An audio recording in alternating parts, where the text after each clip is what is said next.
রুশান আর দুষ্টামি করো না, এখন প্রতিদিন তো আমার হাতে পড়াশোনা করো না। আজ তো বাবার অফিস থেকে আইসা পড়ছে, এখন বাবুর হাতে পড়াশোনা করো। নেও রুশানের বাবু, বাবুর একটু পড়াও। তোমার ছেলে আমার সাথে পড়তে চায়? পড়বে তো, পড়বা না রুশান? বাবা তুমি আমার সাথে পড়বা? অবশ্যই। বাবা অবশ্যই। ঠিক আছে, ওকে, তাহলে বসো। তোমরা পড়াশোনা করো আর আমি তোমাদের জন্য দুধ জাল সুন্দর করে বসো দিতেছি। বাবা। বসো। রুশান, আমি দুধ জাল দেই তোমার জন্য আর তোমার বাবুর জন্য। হ্যাঁ, ওকে। আর আমি চা খাবো।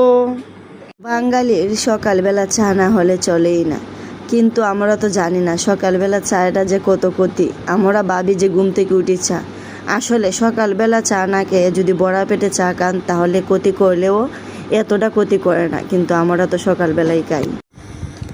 সন্ধ্যাবেলা চায়ের আড্ডা, এই যে দুধ চা আর হইছে কি জানি বলে রুশান, মনেকা। রোশন তো এগুলো অনেক পছন্দ রোশনের। রুশানের কথাই রাখছে, আজকে বিকেলবেলা বাসায় নিয়ে আসছিল। হয়েছে বাবা? কাউ কাউ ওগো পাপড়। পাপড় কে রাখতে দিছে? আমি খুশি নি, এগুলা তো ফসা জিনিস, এগুলা ফসা জিনিস। খাবো হুম, খাবো আমার মা আমার অনেক ভালোবাসে। হাসানি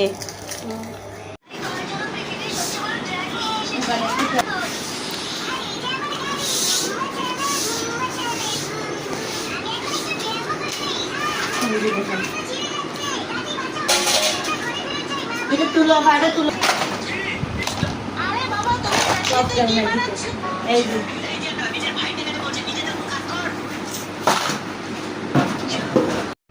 বাসার মধ্যে যত ভালো করে খিচুড়ি রান্না করেন না কেন, কিন্তু প্রসাদের মতো কখনো লাগবে না।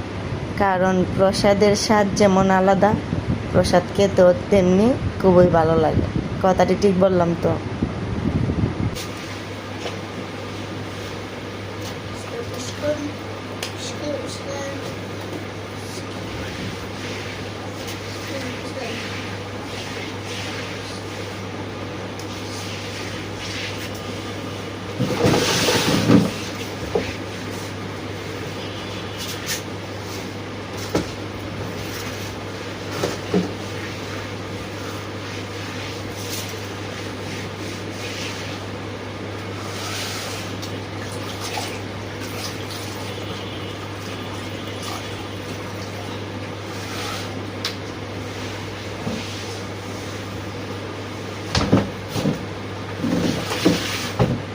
আচ্ছা বাবা, বলো তোমার মামার বাড়িতে ঘুরতে এসে